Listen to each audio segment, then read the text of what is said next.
Hello, welcome back.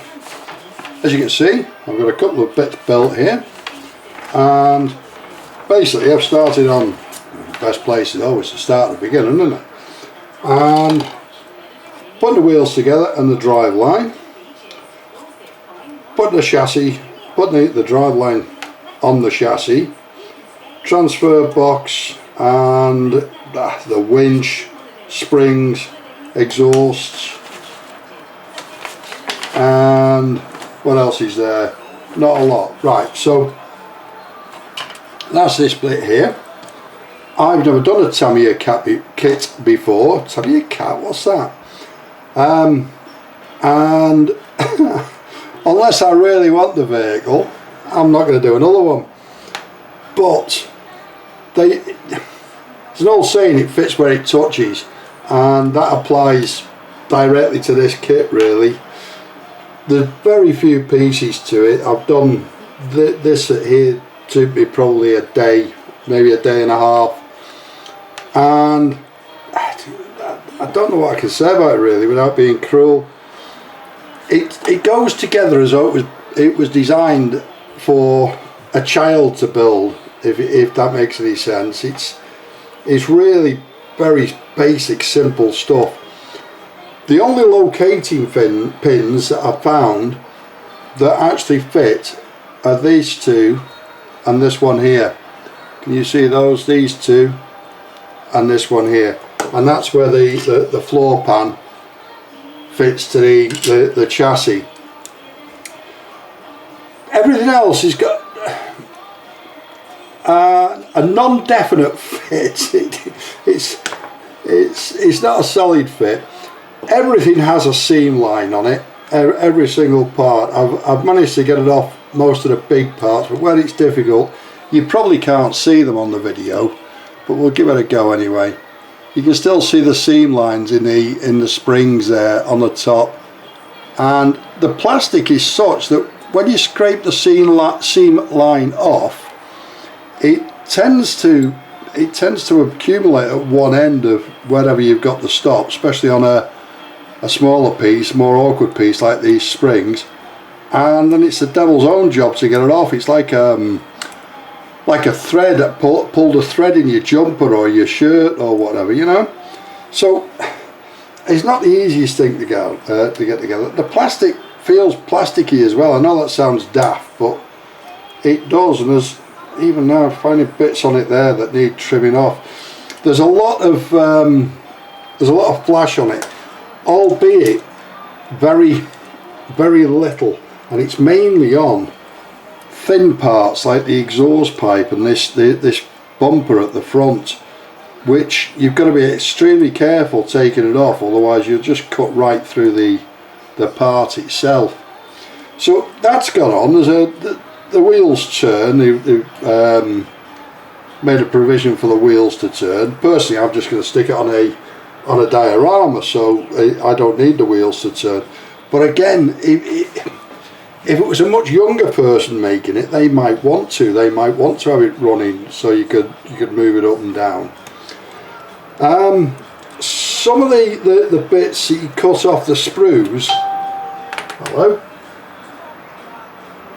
Some of the bits that you cut off the sprues are so the sprue is so close to the bit that that's a perfect example. The axe there, can you see him?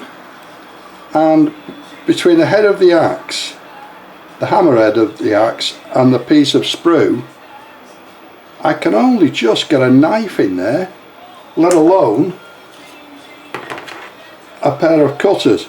So there's a chance, and some of them are much closer than that, and there's a chance that you're going to actually cut the part itself by cutting it with a pair of cutters.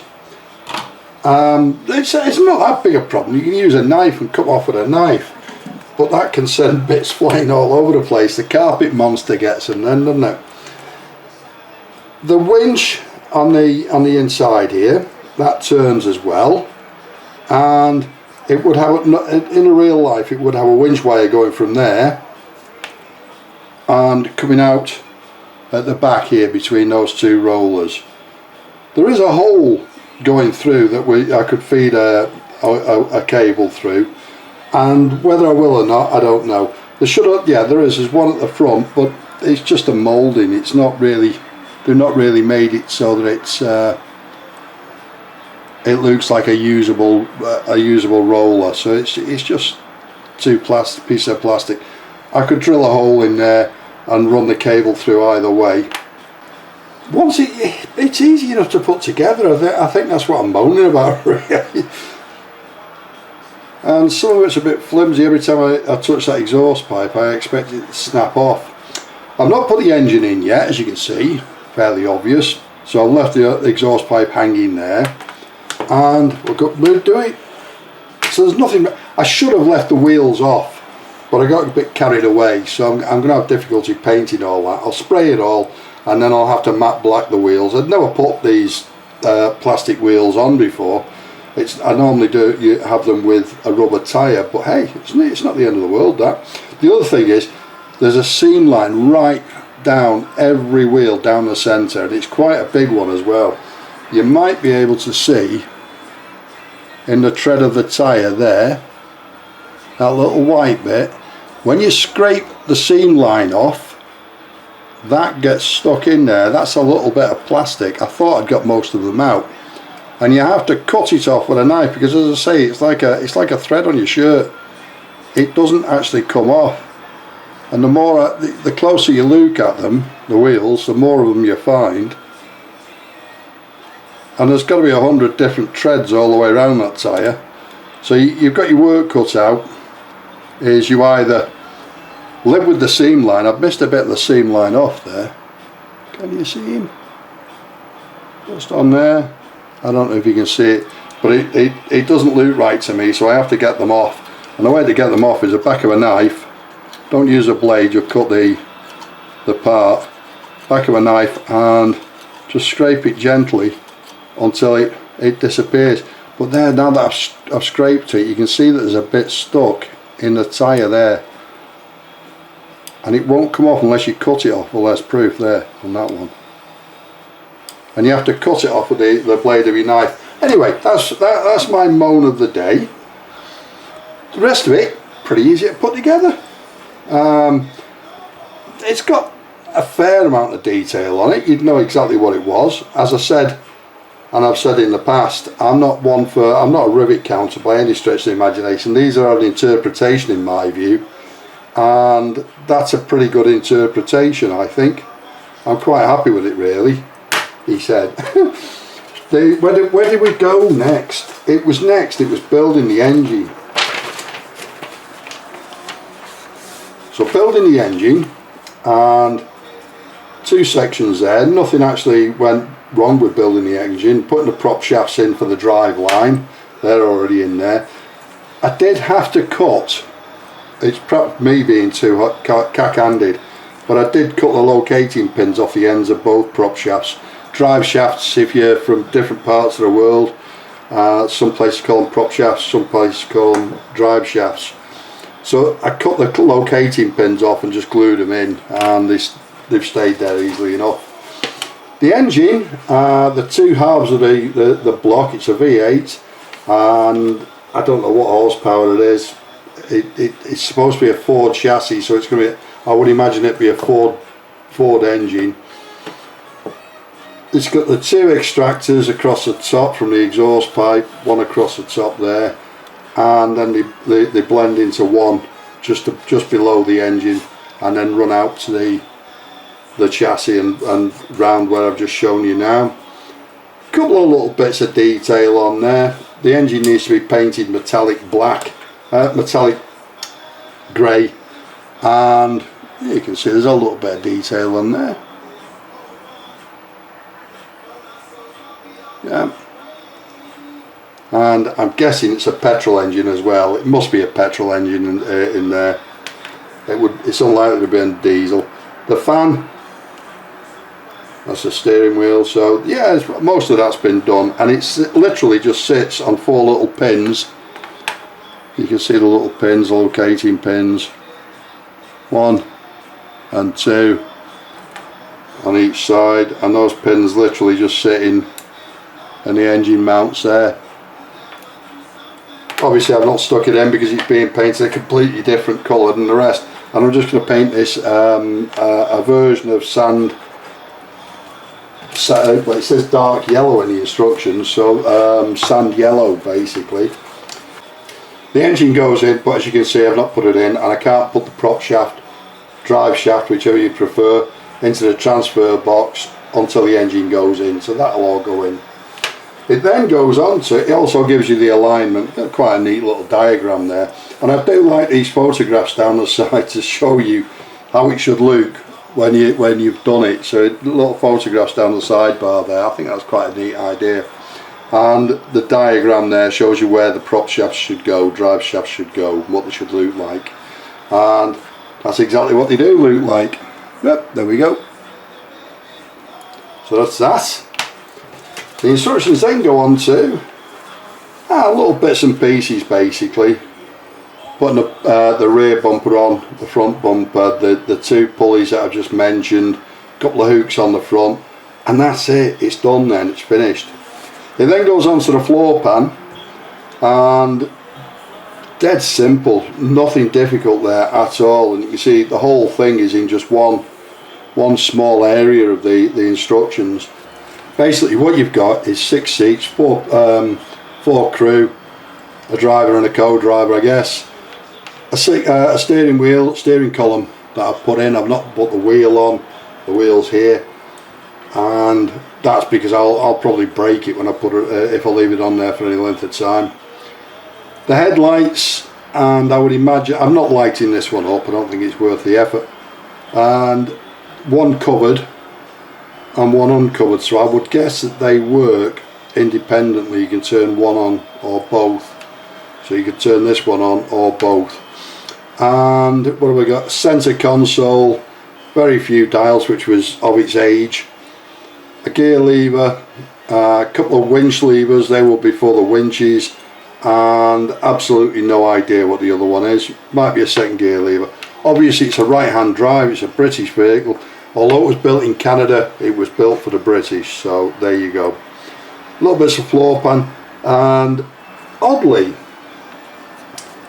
the rear doors of the body shell don't open, and there's this panel on the inside of the body shell, so when this is put together there's a big void in the back of the vehicle, which I think they've missed a trick there. And on the diagrams it says to put all the baggage and kit on the on the back of the back here of the body shell, which would be a bit odd seeing as there's all that space inside it, but hey, what do I know. So all this here is just gone, it's meaningless according to this kit. Underneath it's nice and smooth, you can see the pins where they go into the chassis. So my intention is just paint this fully without masking any of it out, paint this without masking anything out, and then just super gluing the two together, plonk, when they go on. And to be honest, that's probably the best fit of the whole wagon, is that this goes together really nicely. Oh, it did do. What's happened now? There we go. And there you go. That's all fastened together. I don't see any point in gluing that. Might put a couple of dabs of super glue on it and it's done with then, isn't it? Yeah. So that's what that's the plan, that's the painting plan, is to paint them both. Paint the underside of this and the top side of that, plonk them together. It then goes on to tell you to put the glass into the tractor unit. I've not done that because I want to spray the inside of it. So again, I'll spray the inside of it. I'm not going to bother about it in here, you'll never see it again. Spray the inside of the cab.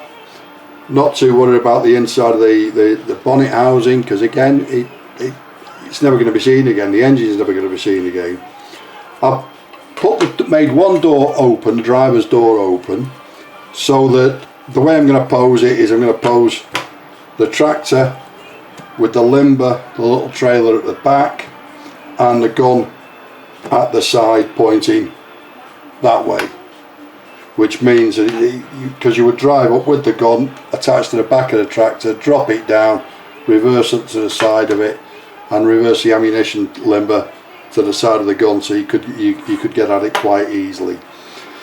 I'm going to leave it with the door open so you can see inside. Basically, this at the top here is a canvas cover on the top of the cab. I might be getting ahead of myself here. Yes, no I'm not. So there's a canvas cover at the top of the cab, and I'm sure it said, no, I think I've made it up, I've imagined it. So I've decided that I want to leave that open and not put the canvas on it. So the canvas has bitten the dust, it's gone in the bin. There's a roll of canvas here which oddly fits perfectly on that, and that canvas will have been rolled so that the ends were folded in and then it rolled up like a sheet off your wagon. And my guess is that is the canvas that would cover that, and they've given you the block of canvas to cover it.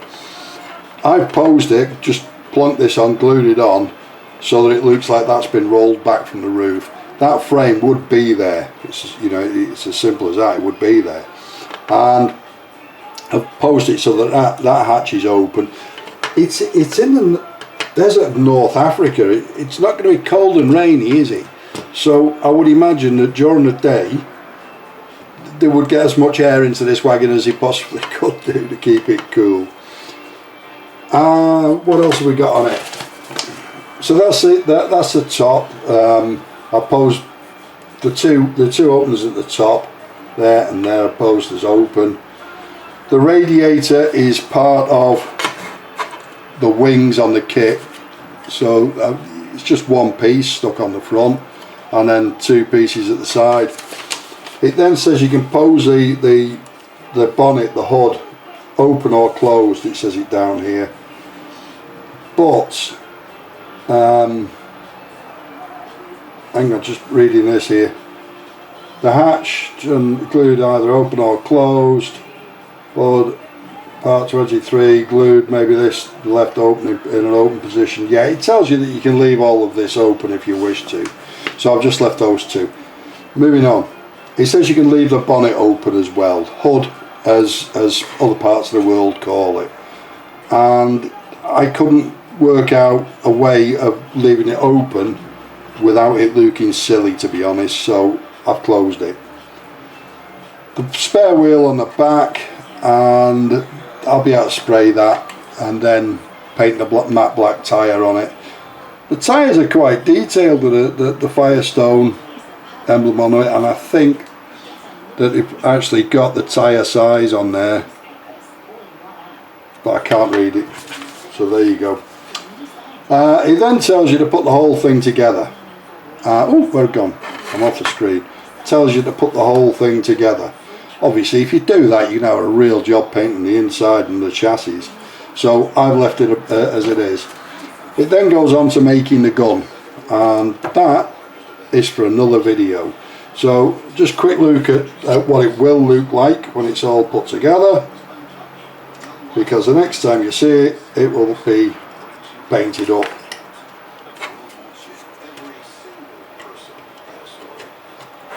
And there you go.